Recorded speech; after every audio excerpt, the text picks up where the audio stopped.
Priscilla Presley vient-elle d'être accusée de fraude fiscale dans le cadre d'un tout nouveau dépôt de plainte de la part des personnes qui la poursuivent dans cette bataille judiciaire déjà explosive? C'est ce dont nous voulons parler. Il est temps d'analyser tous ces détails et allégations avec l'avocat représentant les deux anciens associés commerciaux qui poursuivent l'ex-femme d'Elvis. Bienvenue dans Sidebar, présenté par Law & Crime, je suis Jesse Weber. Un nouveau rebondissement dans la saga judiciaire de Priscilla Presley doit être évoqué. Et dans un instant, je vais faire revenir l'avocat qui représente les personnes qui la poursuivent afin de mieux comprendre ce qui se passe exactement. Parce qu'il y a ce tout nouveau dépôt avec de nouveaux détails, de nouvelles allégations qui pourraient changer toute la nature de cette affaire. Mais d'abord, je dois vous donner le contexte. C'est un peu compliqué, restez avec moi. Je vais essayer de vous expliquer. Vous avez Brigitte Cruz et Kevin Fialko. Ces entrepreneurs autoproclamés sont célèbres dans le monde des objets de collection d'Elvis Presley. Ils auraient commencé à collaborer avec Priscilla Presley. C'est l'ex-femme d'Elvis qui l'aidait il y a des années à gérer sa marque et son image pour gagner de l'argent. C'est ce que dit l'avocat. Mais ils affirment aussi que Priscilla manœuvrait dans leur dos pour obtenir plus d'argent pour elle-même et en gros les exclure tous les deux des futurs accords. Ils l'ont poursuivi pour fraude, rupture de contrat, ingérence contractuelle et appropriation illicite de noms et d'images. Cela fait suite aux accusations de Priscilla contre eux, dont la maltraitance envers une personne âgée. Nous en reparlerons, c'était leur réponse. Dans ces documents, ils font beaucoup d'allégations, y compris concernant Elvis et la fille d'Elvis et de Priscilla, Lisa Marie. Elvis est mort en 1977. Et à mesure que Lisa Marie grandissait, elle et sa mère, selon ces documents, auraient eu une relation apparemment tumultueuse. Apparemment, Elvis avait légué toute sa fortune à Lisa Marie dans une fiducie qu'elle a héritée lorsqu'elle a eu 25 ans. Le document précise que Lisa Marie a finalement désigné Priscilla et Barry Siegel, le gestionnaire financier de Priscilla, comme co-administrateurs de la fiducie. Mais lorsque Lisa Marie a découvert qu'il gérait pour lui prétendument mal son argent, elle a modifié la fiducie pour se nommer elle-même administratrice et a inscrit son fils Ben et sa fille, Riley Keough, comme héritiers. Riley est désormais une actrice célèbre, selon les allégations du dossier. En janvier 2023, selon le dossier, la situation s'est vraiment détériorée entre Priscilla et Lisa Marie. Priscilla savait que Lisa comptait la retirer comme seule fiduciaire de la fiducie d'assurance vie irrévocable et la menaçait aussi d'un procès. Cruz et Fialko ont néanmoins travaillé pour maintenir la famille unie. Il ajoute que Lisa a eu un arrêt cardiaque le 12 janvier et a été transportée à l'hôpital West Hills. Priscilla, sachant que Lisa cherchait à la remplacer comme unique fiduciaire de la fiducie d'assurance vie irrévocable de Lisa, a vu une chance de reprendre le contrôle. Priscilla s'est précipitée à l'hôpital West Hills et, malgré la volonté de Lisa de prolonger sa vie, a débranché les appareils peu après l'admission de Lisa, avant l'arrivée de sa petite fille Riley, exigeant que Cruz publie un communiqué pour contrôler le récit. Priscilla a exigé qu'un communiqué soit publié immédiatement, déclarant « C'est le cœur lourd que je dois partager la nouvelle dévastatrice que ma belle-fille Lisa Marie nous a quittés. » Ils disent aussi que la semaine suivante, Priscilla a déclaré « Je suis la reine, je dirige Graceland ». Citation. Cruz et Fialko étaient bouleversés par ce comportement troublant. Maintenant, Cruz et Fialko affirment aussi que Priscilla n'a pas seulement escroqué Elvis pendant leur divorce, mais qu'elle a peut-être contribué ou même poussé à sa mort. Oui, dans cette version, il est mentionné que la première victime de Priscilla était Elvis en 1968. Après plus de 5 ans de mariage, Elvis et Priscilla ont divorcé, concluant un accord de partage des biens et de dissolution. Selon les accords de divorce, Priscilla a clairement renoncé à hériter de la succession d'Elvis. Ensuite, en gras, Priscilla savait qu'elle n'avait droit à rien hériter d'Elvis. D'après le dossier, il a été décidé que Priscilla aurait 100 000 $, des voitures, une pension alimentaire pour enfants et conjoints, une assurance maladie et l'éducation. Mais l'allégation était que Priscilla n'était pas satisfaite, qu'elle en voulait plus. Par cupidité, Priscilla a dit que ce qu'elle recevait ne suffisait pas pour vivre. Priscilla a affirmé qu'Elvis l'avait fraudée, soutenant qu'Elvis lui avait promis de toujours prendre soin d'elle. L'ancien couple serait revenu à la table des négociations et la plainte affirme qu'Elvis a été forcé de conclure un accord modifié de dissolution du mariage le 4 octobre 1973. Dès lors, selon la plainte, les paiements ont fortement augmenté. Je cite, Elvis a dû verser à Priscilla 725 000 dollars dans les 10 jours après l'accord du tribunal. Cela correspond aujourd'hui à environ 5 274 995 dollars et 50 cents. Et puis, il y avait en plus 720 000 dollars. Donc, cela équivaut aujourd'hui à environ 5 238 616 dollars et 22 cents répartis en versements de 6 000 dollars par mois. Elvis a aussi dû verser à Priscilla 50% du produit de la vente de la maison au 144 Monoval Drive à Los Angeles et une pension pouvant aller jusqu'à un an de 4 200 dollars par mois. Encore une fois, la soif de pouvoir et d'argent de Priscilla était insatiable. D'accord. Et la plainte affirme que Priscilla ne s'est pas arrêtée là. Malgré le fait de s'être enrichie et d'avoir extorqué des millions de dollars à Elvis, elle a ensuite placé une hypothèque sur Graceland vers le 29 avril 1977 pour un montant de 494 024 dollars et 49 cents. Donc, plus de 2 200 000 dollars, ajoutant de la pression sur Elvis moins de 4 mois avant sa mort, le 16 août 1977, d'une crise cardiaque et de complications dues à la drogue. Priscilla a exercé une pression excessive sur Elvis, le poussant vers la mort. C'est l'accusation. C'est ce qui est dit. Voilà comment on en arrive aux revendications de Cruz et Fialco. Revenons-y. Il s'agit du nom et de l'image de Priscilla qu'ils exploitent pour gagner de l'argent. Parce que selon eux, il s'avère qu'elle n'est même pas censée utiliser le nom Presley du tout. D'après leur dossier, Priscilla n'avait droit à rien après son divorce d'Elvis, n'étant pas citée dans le testament. Et en fait, conformément à son accord de divorce, elle était censée arrêter d'utiliser le nom de famille Presley. Après la mort d'Elvis en 1977, Priscilla a gardé le nom Presley pour en tirer un avantage financier, malgré la volonté d'Elvis. En résumé, Presley aurait affirmé à Cruz et Fialco détenir les droits sur son nom et son image, alors qu'elle les avait déjà vendus à quelqu'un d'autre sans le dire. Ces déclarations, vraies ou fausses, visaient à les inciter à investir pour l'aider financièrement. Ayant cru en elle et investi beaucoup d'argent pour sa marque, ils ne l'auraient pas fait s'ils avaient su la vérité. Maintenant, elle leur doit de l'argent. Ils sont perdants. D'accord, cela nous amène donc à ce qui vient d'être déposé, cette demande reconventionnelle. Je souhaite inviter Jordan Matthews, représentant Cruz et Fialco dans cette affaire, déjà reçue précédemment. Jordan, merci d'être revenu ici. J'apprécie vraiment. Merci beaucoup de m'avoir invité, Jesse. J'apprécie vraiment. Compris. Bien sûr, clarifions cela d'abord. Vous avez déposé cette demande reconventionnelle au nom de votre client. Commençons par là. Qu'est-ce qu'une demande reconventionnelle? Qu'est-ce que c'est? En quoi est-ce différent de la plainte initiale que vous avez déposée, si je comprends bien? Une demande reconventionnelle est une réponse à une plainte avec des revendications. Donc, ce sont les revendications de mon client contre Priscilla. En ce qui concerne votre question sur la différence dans l'autre procès, il y a certaines revendications de fond. Je peux entrer dans les détails concernant les allégations précises, mais essentiellement, il s'agit d'une demande réactive, une demande offensive. Nous allons passer en revue les détails de ce nouveau dépôt. Je pense que c'est important pour que nos téléspectateurs comprennent, n'est-ce que pas?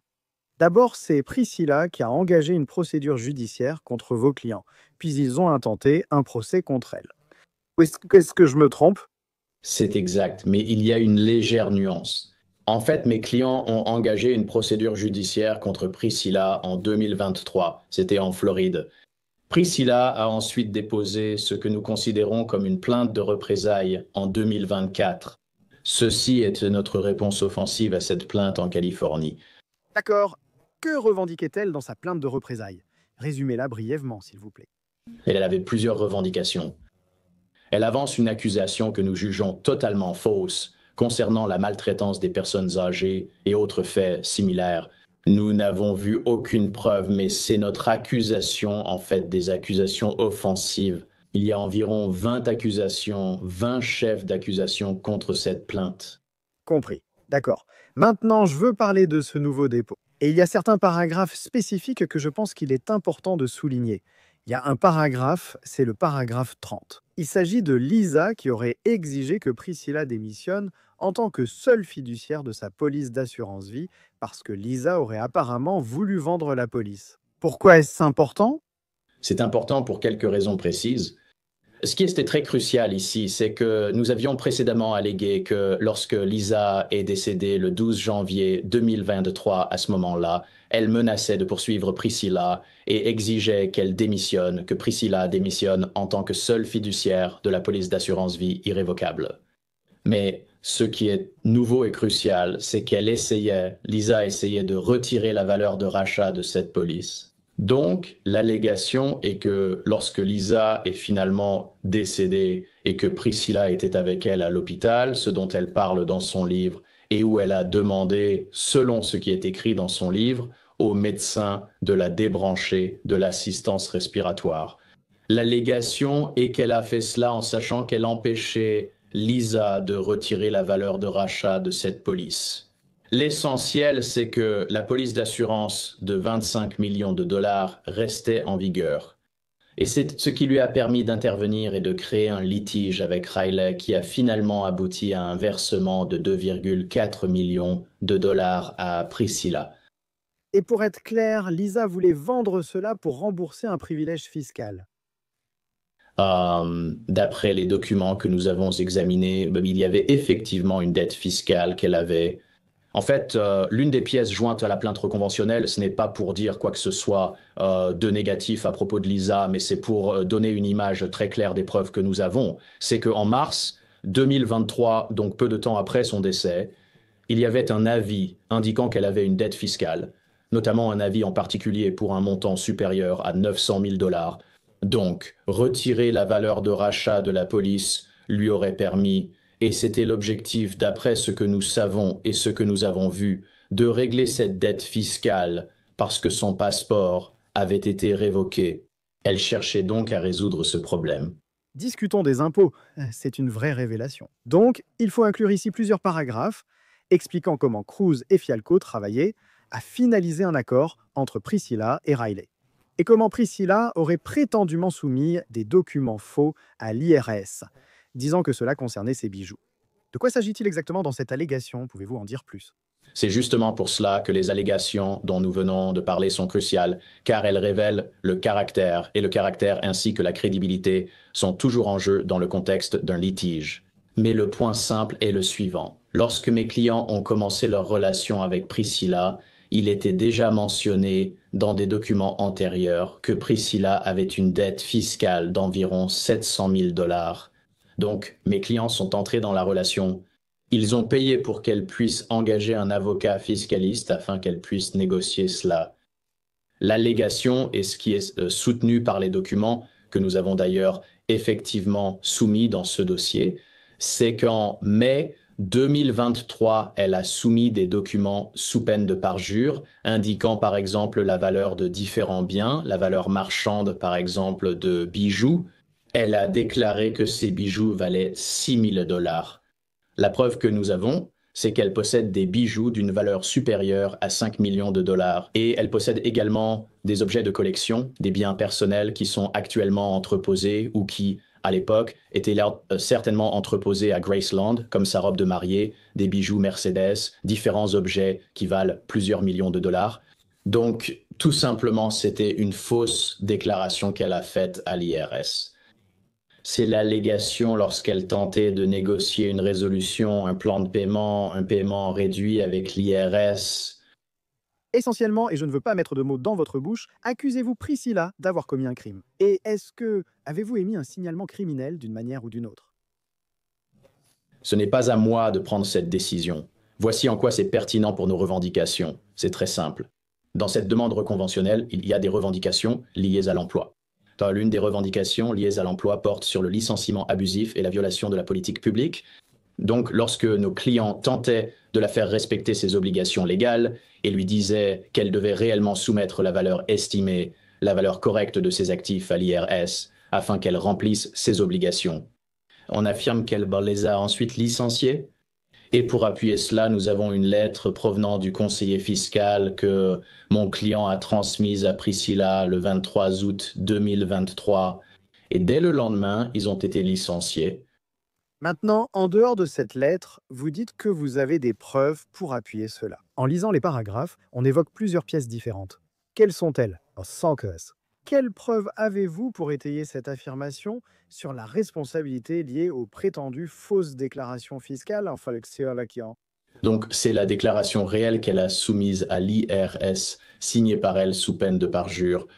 C'est une pièce jointe qui indique la valeur des différents actifs, dont une grande partie est caviardée. Nous nous concentrons en fait spécifiquement sur ce qui était le problème précis, à savoir ces bijoux qu'elle avait évalués à une valeur marchande de 6 000 $. Donc, c'est la soumission à l'IRS. De plus, il y a une correspondance avec Graceland concernant la tentative de récupérer les biens, comme sa robe de mariée et une Mercedes qui s'y trouve. Il y a divers autres objets. Et aussi le fait qu'il y a cette lettre datée du 23 août 2023 du Conseil fiscal, en plus d'un message texte de mon client à Priscilla contenant la lettre qui indique, vous savez, que c'est évidemment quelque chose qui devait être discuté. Nous avons aussi d'autres preuves à l'appui. Au fait, est-ce qu'elle ou son avocat ont déjà répondu spécifiquement à cette affirmation? Pas à ma connaissance. C'est une nouvelle allégation dans la demande reconventionnelle acceptée par le tribunal cette semaine. Ils devront donc y répondre. Une autre partie de vos dossiers concerne une Kia Morgan. Commençons. Qui est Kia Morgan, si je prononce bien le nom? Kia Morgan, d'après ce que nous comprenons, c'est le nom qu'il utilise finalement. Il est connu, ou son histoire était connue, comme quelqu'un qui était impliqué avec Stan Lee, le créateur de bandes dessinées. Des allégations de maltraitance envers les personnes âgées ont été portées contre lui il y a des années. Je ne commenterai pas. Je sais qu'il est passé par, je crois, une procédure pénale à ce sujet.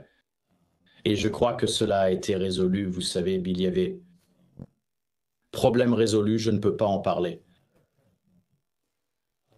Mais ce qui s'est passé ici, c'est que peu de temps après que mes clients ont résolu le litige concernant la fiducie entre Priscilla et Riley vers mai ou juin 2023, c'était en fait vers mai 2023, Kia Morgan s'est présenté ou s'est immiscé, c'est ce qui est allégué, dans la vie de Priscilla. Et ils ont eu des conversations, ou il a eu des conversations avec mes clients.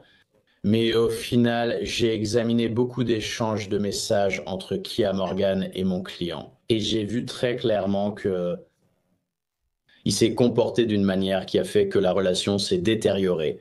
Et la chronologie indique qu'il était vraiment très impliqué dans le fait de ternir et de créer une véritable fracture entre mes clients et Priscilla. Il y a donc 2 plaintes contre lui, une pour ingérence délictuelle dans un contrat et l'autre pour ingérence dans un avantage économique potentiel. Et Kia Morgan est à nouveau mentionné dans cette demande reconventionnelle lorsqu'il s'agit de l'IRS, lorsqu'il s'agit d'évaluer les actifs à Graceland, n'est-ce pas? Non. Donc il ne l'est pas en fait. C'est une bonne question, mais il n'est pas réellement impliqué dans l'accusation concernant l'évaluation des actifs. Cela se passait en même temps. Donc les dates coïncident, hein, c'est bien ça? Compris. D'accord? Content que tu aies clarifié ça? D'accord. Maintenant, je ne pense pas qu'il y ait de changements importants concernant les circonstances entourant la mort de Lisa, mais il y a quelque chose qui est mentionné. Il y a un passage à ce sujet dans la plainte croisée, non? Eh bien, la distinction, pour être claire, c'est ce que je crois avoir déjà mentionné. Mais juste pour clarifier, c'est que nous avions dit auparavant que lorsque Lisa est finalement décédée, l'allégation est que Priscilla était avec elle, qu'elle a demandé au médecin de la débrancher de l'assistance respiratoire. Et cela allait à l'encontre d'une directive médicale anticipée où Lisa avait précédemment déclaré par écrit qu'elle voulait que tout soit fait pour prolonger sa vie. Mais l'ajout ici, la nouvelle information, c'est qu'au moment où cela s'est produit, Lisa essayait de retirer la valeur de sa police d'assurance vie. Et donc, encore une fois, lorsque Priscilla a pris cette décision, elle l'a fait en sachant que l'accusation était qu'elle empêchait Lisa d'encaisser la valeur de la police, ce qui signifiait que la police de 25 millions de dollars sur laquelle elle a finalement fait une réclamation était toujours en jeu. Elle a pu poursuivre cela et l'a fait, ce qui a abouti à un paiement de 2,4 millions de dollars négocié par mes clients selon les exigences de Priscilla. Donc c'est la distinction. Y a-t-il sur le fond un élément dans la demande reconventionnelle qui diffère sensiblement de ce que nous avons déjà vu? Donc, en dehors des allégations que nous avons mentionnées concernant la question fiscale en particulier, qui est vraiment le point central sur le fond, nous avons évidemment aussi des demandes liées à l'emploi, telles que le licenciement abusif et la violation de la politique publique. Cela est également lié à une plainte contre la société de Priscilla, GLDE Inc., qui est un nouveau défendeur dans cette demande reconventionnelle. En plus de la demande reconventionnelle, je voulais vous demander si le fils de Priscilla Presley, Navarone Garcia, avait aussi été poursuivi. Il est désormais impliqué dans ce litige. Si j'ai bien compris, l'accusation principale est qu'il a utilisé les services de vos clients sans les payer. En bref, c'est exact. Pour clarifier cela, c'est lorsque mes clients travaillaient pour Priscilla, elle a exigé, encore une fois, ce sont nos allégations et nous avons beaucoup de preuves pour l'appuyer, qu'il travaille pour Navarone, son fils, et plus précisément, ils étaient également chargés de négocier un très gros règlement qui s'est finalement élevé à plusieurs millions de dollars pour Navarone dans le différend entre Priscilla et Riley. Donc, ils ont travaillé extrêmement dur pour résoudre ce problème, mais ils ont aussi fait des choses comme travailler pour son groupe. Ils ont tout fait. Il y a des plaintes d'emploi contre lui. Il y a aussi des réclamations concernant la valeur de leurs services contre lui. Et il y a aussi des réclamations pour ingérence délictuelle dans un contrat et pour ingérence délictuelle dans un avantage économique potentiel, parce que l'allégation est qu'il a également interféré avec les accords de nos clients avec Priscilla. Avez-vous eu des nouvelles de son côté? Avez-vous eu des nouvelles du côté de Priscilla? Et où en est l'affaire actuellement? Quel est son statut? Ce que je peux dire, c'est qu'il y a évidemment un contentieux très actif et assez agressif en cours, en particulier de notre côté et du côté de Priscilla. La plainte de Navarone est également un litige en cours. Pour faire court, nous sommes actuellement en phase de découverte. Compris. Écoutez, je vous remercie vraiment d'avoir pris le temps d'expliquer cela, car ça peut devenir un peu compliqué. Il y a beaucoup d'acteurs différents, il y a beaucoup d'événements différents. Je voulais d'avoir un peu plus de clarté sur ce qui se passe, sur l'état actuel de la situation. Merci encore, Jordan Matthews, d'avoir pris le temps. Merci Jessie, j'apprécie. Et c'est tout ce que nous avons pour vous pour l'instant ici sur Sidebar. Merci beaucoup à tous de nous avoir rejoints. Et comme toujours, abonnez-vous sur YouTube, Apple Podcast, Spotify ou partout où vous écoutez vos podcasts. Vous pouvez me suivre sur X ou Instagram. Je suis Jesse Weber. À la prochaine.